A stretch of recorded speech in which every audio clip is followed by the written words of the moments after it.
What else? Shayo, HPC Lord today, Rabbi T Messiah. So check this out. I got the story here. The real story of St. Nicholas with a twist. Don't read it. I'm covering it right now so you can't see it. I'm making this video right here because I'm going to actually read it to you because you see it's kind of lengthy. Not so much, but people don't want to sit here pausing the video to read it. So I'm going to read it to you and it'll probably give some life to it.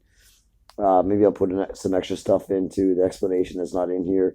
For example, introduction to part 2. Now, this is to be a movie series. I guess it could become a video game, and that could be all cool and stuff. But a movie with a sequel anyways. 2-part movie series. So, the first, it's called Mary Pitfighter. The story of St. Nicholas with a twist. Because, I don't know if you know this, but St. Nicholas was a fiery defender of the faith. So, here we go. It takes place in Greece in the 4th century in a coal mining community. At first, Santa Claus doesn't say ho, ho, ho, but rather, whenever St. Nick does not like something, like when he sees crime or girls being poorly treated in a setting, or when he likes something, like when he wins a fight, and everybody cheers for him, he says, ugh, ugh, ugh. Right. Until one day he reaches a turning point when he drives himself crazy saying, ugh. So he's like, hold on, wait, because he's so distraught about all the wrong stuff going on around before being taken to the church on a stretcher convulsing. So he's all distraught about something. And he's sitting on a street, on a rock or something on the side of the pathway. And a girl says, why do you keep saying that? He says, saying what? And she's like, ugh. He's like, I don't know. And then later he's thinking about the stuff that's bothering him, and then that comes into his mind. And then it starts to displease him. So he's like,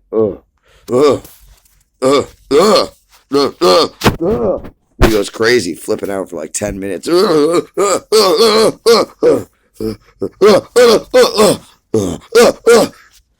Right. Anyways, so he goes crazy, burns himself right out. So he plows through his door and he's stumbling down the street. And his neighbor says, Nicholas, what's wrong? And he goes, before he collapses and starts convulsing. Then they have to take him to a church for rehabilitation. He goes through stages and training. I think he might even go to a Buddhist temple, but he's going to continue to wear his Santa uniform. Right. Okay, so when St. Nicholas is pit fighting, he wears his hat, boots, pants with the belt. But when he's not pit fighting, he wears the full Santa Claus outfit. That's the way he dresses. So you can imagine.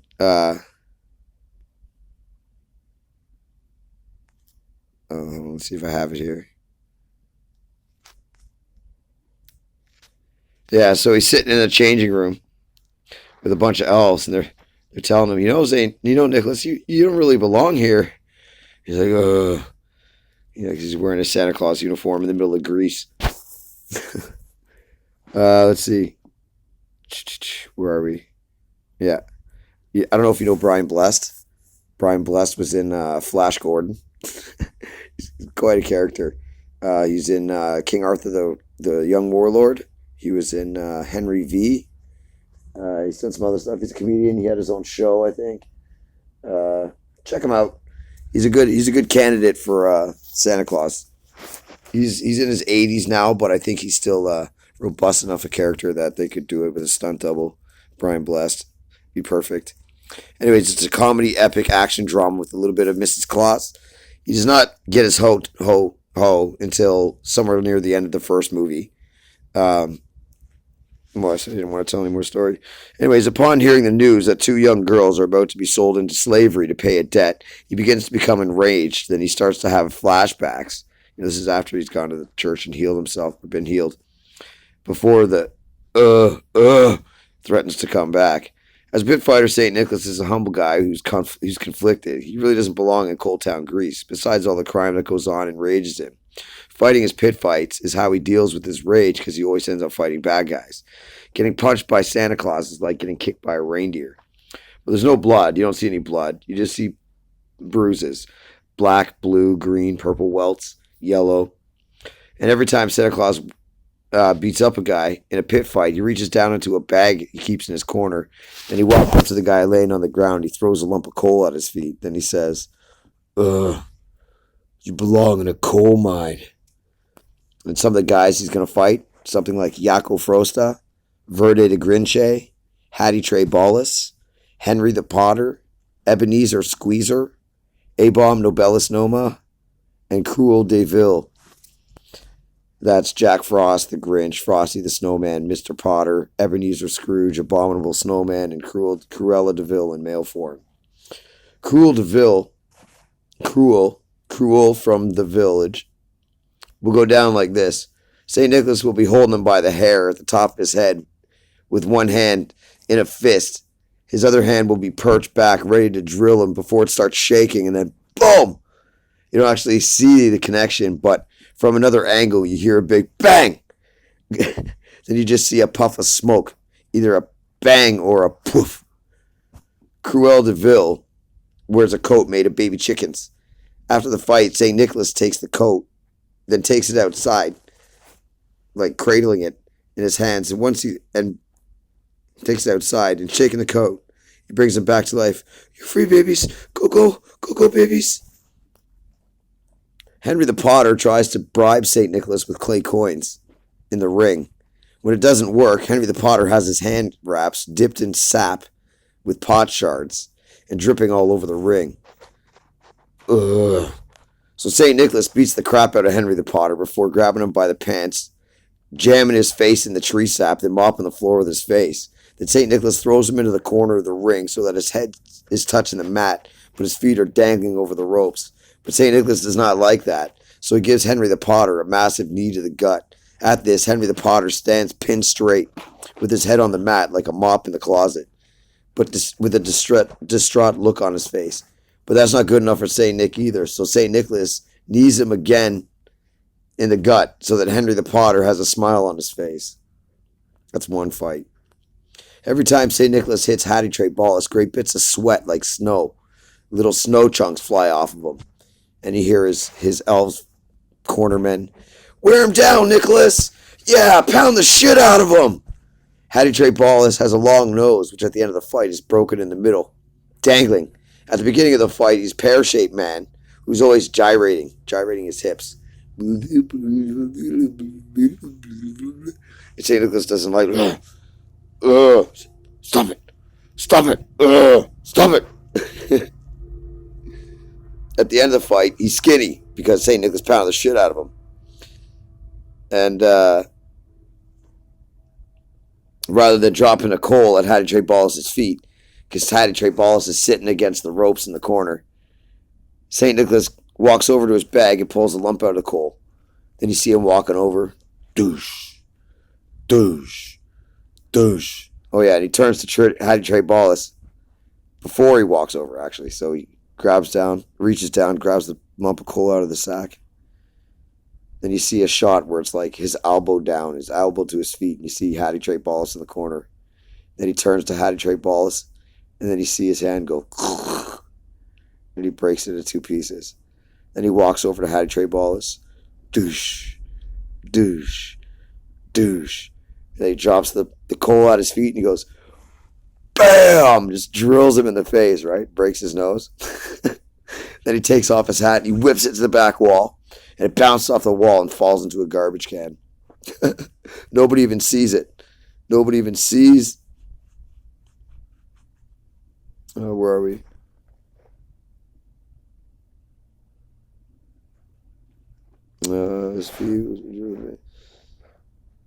Yeah, nobody picks it up. Nobody sees it. It bounced off the wall and lands in a trash can. Yeah, and magic dust sparkles off of it. So, then St. Nicholas jams the two lumps of coal in each of his eyes. Hattie Trey Ballas, Frosty the Snowman, right? And everybody leaves. And everybody's talking about the fight. You know, everybody's throwing out their popcorn containers and their papers and their bets and stuff like that. And every time something lands on the hat or hits the hat in the garbage, it starts to flash. Eh? Nobody even cares. And Jaco Frosta is always licking the air. He also tries to lick his opponents to freeze them creeped out in their tracks, right? So St. Nicholas gives him one uppercut, And then it cuts his tongue off with his teeth. Because he's always licking the air. Like,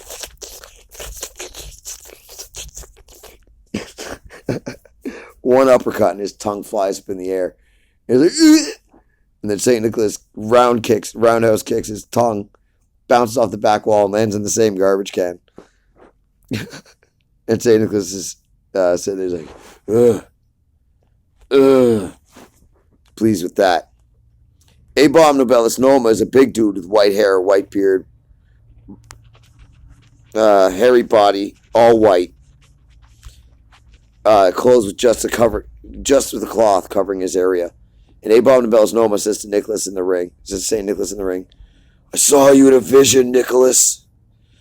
Whatever you do to me, Nicholas, I'll always be around. Somewhere. So St. Nicholas beats the crap out of Abominabilis Noma, stuffs him in a crate, then express ships him to Siberia with a lump of coal in the crate, which Abominabilis Noma uses in Siberia to ignite his ever-burning fire. Upon arrival in Siberia, Abominabilis Noma in his crate is kicked off the side of a dog sled down a mountain for the crate to burst at the mouth of a cave. At that, Abominabilis Noma quickly jumps up and collects all the wood and runs tippy-toe into the cave, thanking God for the lump of coal.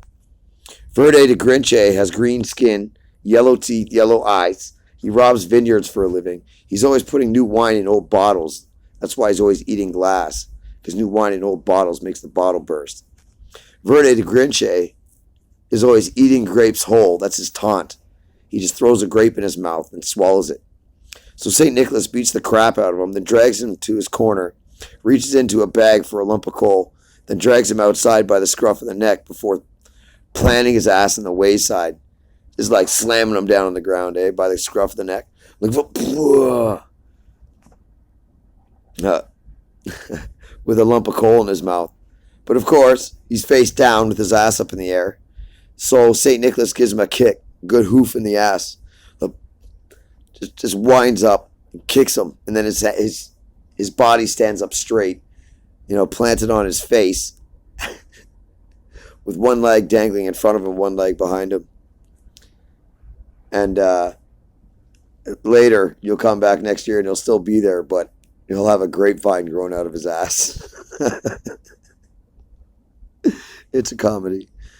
Ebenezer Squeezer absolutely does not want to fight with St. Nicholas. Upon seeing St. Nicholas step towards him, douche, douche, douche, Ebenezer Squeezer quickly drops to the ground, holding a cross around his neck, very tightly, shaking madly, before his corner throws in the towel. And he's the only one who does not get a lump of coal. That's the first third of the movie. When St. Nicholas also goes crazy, that's got to be a 10-15 minute scene. Have everybody roar. Anyways, that'll be the second part of the movie. The second half, or the second third of the movie, will be when St. Nicholas is recovering in the church. Then the third of the movie will be from that time when St. Nicholas is recovered, his transition period from, being a graduate, so to speak, to growing into full St. Nicholas. Then the second movie is going to start with St. Nicholas packing up all his stuff and him with Mrs. Claus, who we'll probably meet in the first movie. But they're packing up and they're moving away to the North Pole. Now, because St. Nicholas is having dreams. He's having dreams, and in his dreams, he's hearing a saying, "If you build it, they will come." He's like, huh? So anyways, he ends up building a Amanita muscaria village. All the houses look like Amanita muscaria, fly agaric mushroom. And that's the Christmas mushroom, by the way, the Santa Claus mushroom, if you don't know. And all the elves have their own Amanita muscaria mushroom house. But St. Nicholas has an Amanita muscaria mansion. St. Nicholas with Mrs. Claus. And they all have hot tubs. Every one of the elves at their own mushroom house has a hot tub and a heated swimming pool. And there's a lazy river around the North Pole, their village, that's heated. So there's that. And So now that they've built the Amanita Muscaria village, guess who's coming? The reindeer, because reindeer love Amanita Muscaria mushrooms. So when they come, they use the reindeer, first of all, to carry scaffolds up to the sky so that they can hook up the Aurora Borealis, because it has to be set up by St. Nicholas. So they have reindeers pulling scaffolds. One team on one side pulling one direction, one team on the opposite side pulling the other direction, and then one team that guides it left, right. So after they've set that up, St. Nicholas establishes the first annual St. Nicholas Christ Mass. No, the first St. Nicholas Christ Mass annual. CHRISTMASS annual. And that'll be how the second movie goes. It'll be a successful first St. Nicholas Christ Mass annual. So that's the Christmas story. And I guess it might not be so much for kids. So, but that's okay, because there was Bad Santa. That wasn't for kids either, right? But lots of kids saw the preview for that. So it'll work. It'll be a hilarious story. And I don't know if you can get the vision. I don't know if you can get the vision more from me speaking it, but it'd be quite a thing. Make everybody laugh. All right. H. Lord Jose Rabbi Messiah. Wadao. Hey.